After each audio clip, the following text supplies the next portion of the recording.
लेकर क्यों सवाल उठा रहे हैं अतुल, इस लेटर में क्या कह रहे हैं, जरा उसका निचोड़ देख लीजिए। अतुल ने मरने से पहले जज पर बहुत गंभीर आरोप लगाए हैं, बहुत गंभीर आरोप लगाए और कहा है कि कोर्ट में निकिता ने आत्महत्या करने के लिए कहा था। हमने आपको दिखाया भी, लेटर में वो लिखा हुआ है।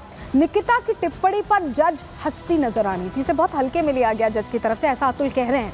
अतुल पर केस सेटल करने का भी दबाव बनाया जा रहा था कि केस सेटल करने के लिए 5 लाख रुपए दे दिए जाएं और केस सेटल हो जाएगा। पेशकार के जरिए भी रिश्वत की मांग की गई थी, अतुल ये बता रहे हैं। तो कहीं ना कहीं रिश्वत ना देने पर एलिमनी और मेंटेनेंस का आदेश भी जारी किया गया, ये भी बता रहे हैं अतुल। तो यानी अगर रिश्वत दे देते तो शायद मामला सेटल हो जाता, ऐसा कह रहे हैं अतुल। लेकिन देखिए, कुल 5 किरदार हैं जिनको लेकर अतुल ने अपने लेटर में, अपने वीडियो में, आखिरी गवाही में 90 मिनट की कई सवाल खड़े किए हैं। क्या है उनके किरदारों से रिश्ता है अतुल का, अब चलिए वो भी आपको बता देते हैं। सबसे पहले देखिए, सबसे पहले आप ये जो 5 किरदार देख रहे हैं, ये वो लोग हैं जो प्रश्न में हैं, प्रश्न के घेरे में। निकिता सिंघानिया सबसे पहले, अतुल की पत्नी, और इन पर सबसे ज्यादा आरोप लगे हैं कि इन्होंने झूठे मामलों में फंसाया और पैसों की मांग करती थी। इसके अलावा निशा सिंघानिया सास भी सवालों के घेरे में है।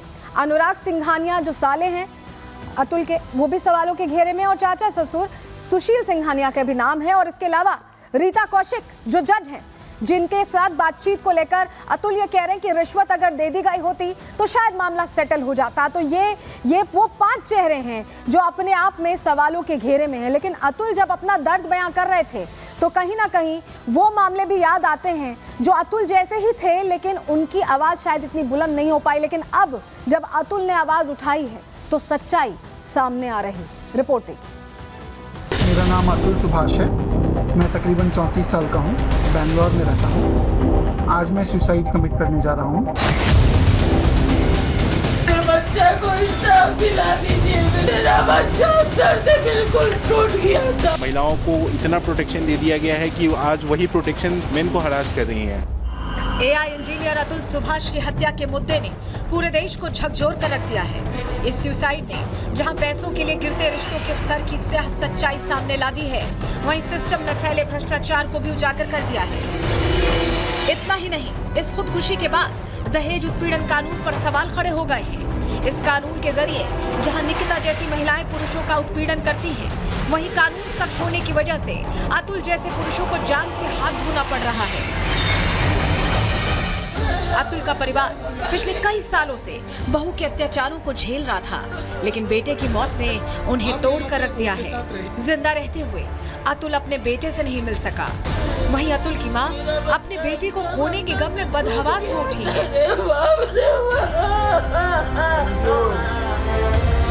मेरा बच्चा सर से बिल्कुल टूट गया था। ये माँ अपने बेटे के लिए इंसाफ की गुहार लगा रही है। ये चीखें झकझोर रही हैं। इनकी आवाज का दर्द बता रहा है कि उनके बेटे और परिवार को कितना टॉर्चर किया गया, उसे फंसाया गया, लूटा गया और अंत में मौत के मुंह में ढकेल दिया गया।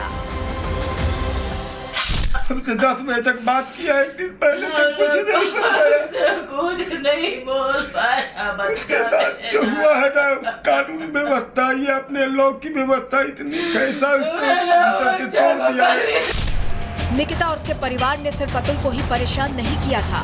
निकिता ने दहेज प्रताड़ना के केस में अतुल के पूरे परिवार को फंसा दिया था और लगातार पैसों की डिमांड कर रही थी। मेरे भाई के साथ जो हुआ, आप लोगों ने ये सारी चीज़ें, वीडियो, सारे कुछ सब लोगों ने देखा है। आप लोग ही तय करें कि कौन सही है कौन गलत है। मैं सुप्रीम कोर्ट ऑफ इंडिया और प्रेसिडेंट ऑफ इंडिया से एक बार लगाता हूँ कि वो अपने मेरे इस भाई के वीडियो पे और चीज़ों पे संज्ञान लेते हुए अपनी तरफ से कुछ एक्शंस लें और इस चीज़ों का जो सही है और उसके ऊपर जो है वो विचार करें कि क्या सही है और क्या गलत। अतुल को महज इसके ससुराल वाले ही नहीं बल्कि पूरे सिस्टम ने परेशान कर दिया था।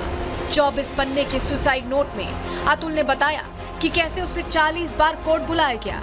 जज ने केस सेटल करने का दबाव बनाया, रिश्वत की डिमांड भी की गई। जब अतुल हर तरफ से हार गया तो उसने मौत को गले लगा लिया। तो मेरा मानना है कि मुझे खुद को ही खत्म कर लेना बेस्ट है मेरे लिए। इस मामले में वकील का कहना है कि अतुल की पत्नी निकिता खुद IT इंजीनियर है और अच्छे पैसे कमाती है। ऐसे में उसे कानूनी तौर पर मेंटेनेंस नहीं मिल सकता।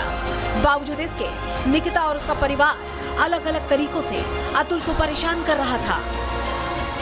कोर्ट ने जो है सभी चीज़ों को देखते हुए और पत्रावली पे जो भी एविडेंस मिली हुई थी उस लिहाज से उसका एक लड़का था, उसको 40,000 रुपये पर मंथ का मेंटेनेंस का ऑर्डर किया और लड़की को नहीं किया।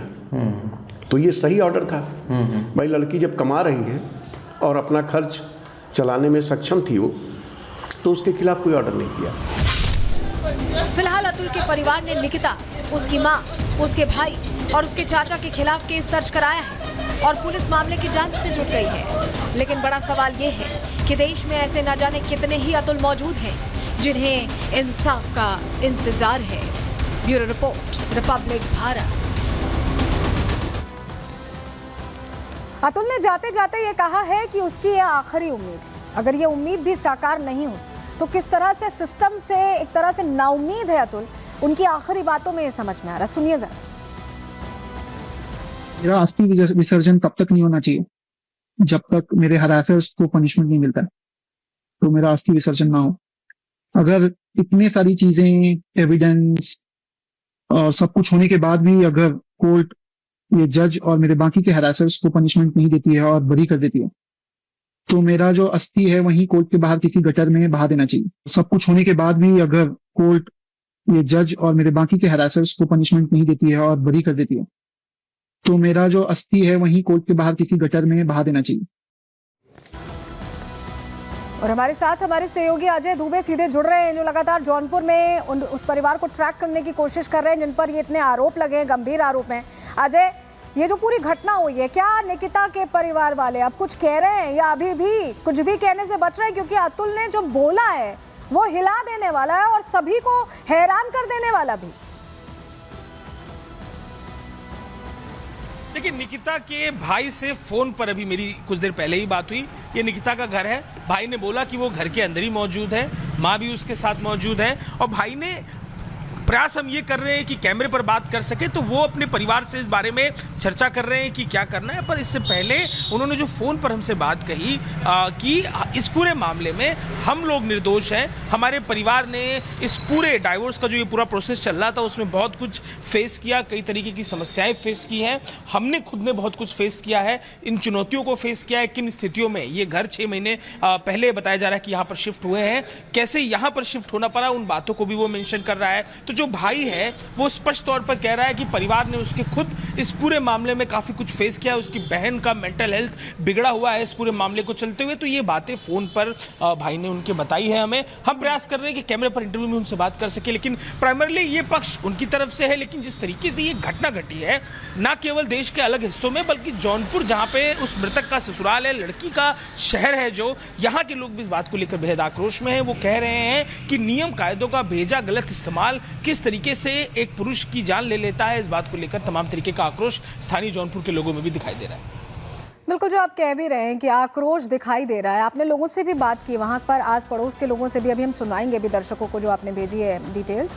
लेकिन आप जो देख पा रहे हैं अजय, ये दहेज को लेकर इस तरह का जो कानून है ये सुदृढ़ करने के लिए बनाया गया था। महिलाओं की जो स्थिति खराब है उसको मजबूत करने के लिए बनाया था। इसके बेजा इस्तेमाल की खबरें बहुत आ रही हैं और ऐसे बहुत से अतुल हैं जो अपनी कहानी कह भी नहीं पाते।